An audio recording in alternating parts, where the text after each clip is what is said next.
मंगेश तो कुछ छुप करके तो बैठा नहीं है, प्रशासन से खुली छूट है, ये पुलिस खड़ी है, यहाँ मंगेश खड़ा है, न मेरे पास कोई गनमैन है न कोई गार्ड है, तो पुलिस से निवेदन है मंगेश को पकड़ ले।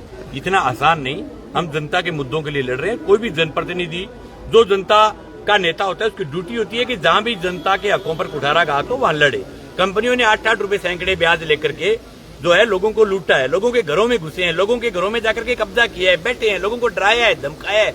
हमारे मंगेश के आने से लोगों में इनका खौफ खत्म हो गया, लोग लट लेकर के इनके खिलाफ लड़ने लग गए। कंपनी की मतलब क्या है कि उनका जो है पूरा सिस्टम हिल गया है, हिले हुए लोग अभी कभी ज्ञापन दे रहे हैं मंगेश के ऊपर कार्रवाई करो, उसको गिरफ्तार करो। ये मंगेश की आवाज रुक नहीं सकती, बंदूक की गोली से रुक सकती है। अब अगर आप गोली मार करके मरवाना चाहते हो तो मरवा दो, उसे तो रुक सकती है। लेकिन ये भी कह रहा हूं, मरवाने के बाद भी विचार किसी के खत्म नहीं होते, हजारों लोग मंगेश बनेंगे। तो ये पूरे राजस्थान के अंदर लहर बनी है। ये पीलीबंगा से शुरुआत हुई थी। पीलीबंगा से पहले हमारे 2022 के अंदर नोर में जो है इन्होंने एक कुर्की करने का प्रयास किया था, उसके बाद में पीलीबंगा में ताड़े लगाया। नोर भद्राम तो इनकी हिम्मत ही नहीं हुई ताड़े लगाने की, तो वहां एक ताड़ा लगाया, उसको तोड़ा। उसके बाद लगातार धीरे धीरे लहर बन गई। अभी मेरे पास पूरे राजस्थान के हर जिले से फोन आ रहे।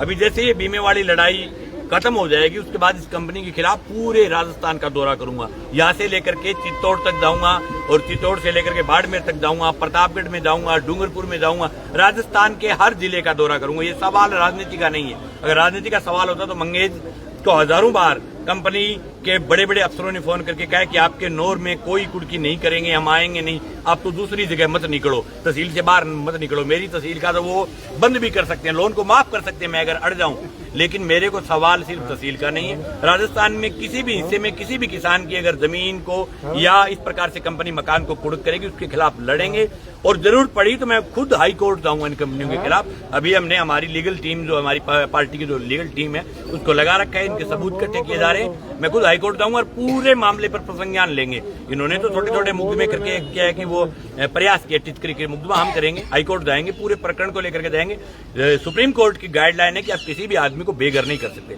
और मैं यहाँ के कलेक्टर को भी आपके मीडिया के माध्यम से चैलेंज कर रहा हूँ कि कलेक्टर कंपनियों के साथ मिला हुआ है, कंपनियों का रखेल बन करके काम कर रहा है। आप जिले के कलेक्टर, आप किसी सरकारी बैंक के लिए, सरकारी बैंक के ऋण को निकलवाने के लिए आप काम करो तो मैं मानता हूं कि ये राज का काम है। लेकिन आप किसी निजी फाइनेंस कंपनी के लिए राजस्थान की पुलिस को भेज रहे हो, वहां मतलब कि 50 जवानों को भेज रहे हो, और कलेक्टर जो है वो उनके लिए 50 मकानों के ताड़ा लगा रहा है। ये सुप्रीम कोर्ट में हम कलेक्टर के खिलाफ भी जाएंगे, हाई कोर्ट भी जाएंगे। आप किसी भी आदमी को, जब तक पुनर्वास की व्यवस्था नहीं हो, आप किसी भी आदमी को बेघर नहीं कर सकते। मैं कलेक्टर से कहना चाहता हूं आप कानून पढ़ें, कंपनियों से अकेले से काम नहीं चलेगा। आप जनता के जो हैं वो अधिकारी हैं, जनता की भी सुने। आपका काम सिर्फ कंपनी की सुनने का नहीं है, आप लोगों की भी सुने। कंपनी 8 रुपए, मैंने कभी लोगों को नहीं कहा कि आप लोन खाइए, 90 पैसे का जायज ब्याज है, तो आरबीआई की गाइडलाइन लोगों से लीजिए आप। लेकिन आप तो 2300 रुपए एक दिन की पेनल्टी। आजादी से पहले एक आंदोलन हुआ था लोगों का लगान के खिलाफ, ये लगान की तरह आंदोलन, ये सिर्फ राजस्थान में नहीं, आप देखते रहना, आपको 1 महीने के बाद लगेगा पूरे प्रदेश में फैलेगा। और अभी भी कंपनी वाले जिक्र नहीं करते, पंजाब के अंदर इनके आदमियों की हिमाकत ही नहीं होती कि किसी के घर जाकर के लोन मांग ले।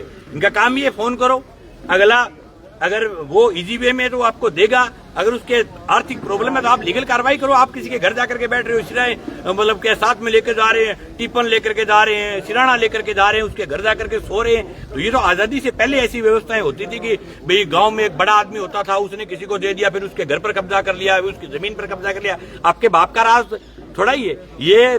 हिंदुस्तान जो है वो स्वतंत्र देश है, इसके अंदर आप अगर कह रहे हो कि जो आपने लोन लोगों को दिया, लोगों ने लिया क्यों?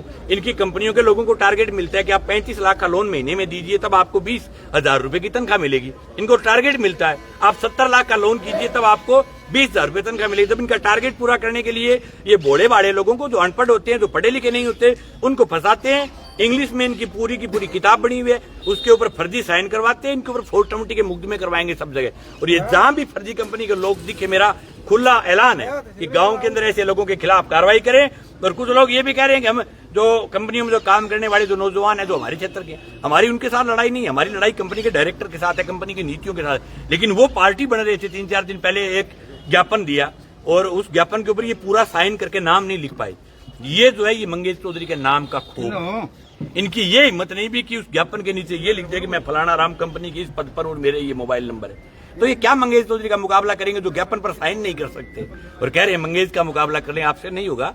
और जो नौजवान है जो नौकरी करें उनसे मेरा निवेदन है कि आप जो हैं आप ऐसी कंपनियों की, ऐसे दलालों को छोड़ करके कोई अच्छी नौकरी करें जिससे गरीब लोगों की हाय लगेगी।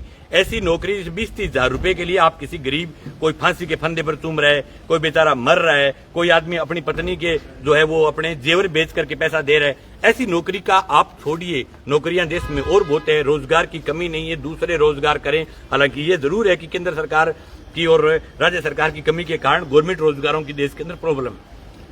तो नौजवानों के साथ हमारी कोई लड़ाई नहीं है, लेकिन फिर भी अगर नौजवान पार्टी बनना चाहते हैं तो मुझे ये भी पता है कि उनके नौजवान हमें आकर के बताते हैं जो नौकरी छोड़ दी, जिनका जमीर जाग गया। मेरी फेसबुक के नीचे सैकड़ों नौजवान लिखते हैं जो नौकरियां छोड़ चुके हैं, वो कहते हैं भाई साहब बहुत लूट है, हमारा जमीर जाग गया इसलिए हमने छोड़ दी। फिर भी अगर कंपनियों के नौजवान अगर पार्टी बनना चाहते हैं तो मेरा उनसे निवेदन है कि मित्रों, पार्टी बनने का आप प्रयास नहीं करो, हमारी कंपनी के साथ लड़ाई।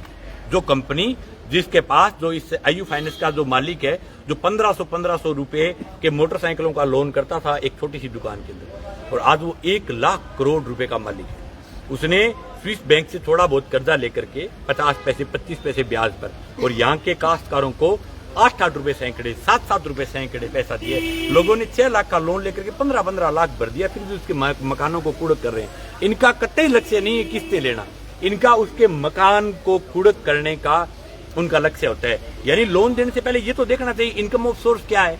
आप किसी को लोन दे रहे हो, सरकारी बैंकें ये देखती है कि ये वापस चुकाएगा, इनकम ऑफ सोर्स क्या है।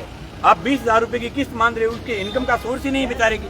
तो बगैर इनकम ऑफ सोर्स आप लोन दे रहे हो तो इसका मतलब आपका टारगेट ये है कि आप इसके मकान को कब्जाना चाहते हो, उसको लूटना चाहते हो। ऐसे टारगेट यहाँ कामयाब नहीं होंगे। ये हनुमानगढ़ गंगानगर राजस्थान का वो जिला है जिस जिले के अंदर जो धरती है, इस धरती के अंदर बगावत है, यहाँ के खून में बगावत है। यहाँ लोग लड़ना जानते हैं, यहाँ अच्छे को बुरे को सब चीजों को जानते हैं। तो लोग लड़ेंगे और राजस्थान का दौरा करेंगे और कंपनी के खिलाफ हाई कोर्ट भी जाएंगे।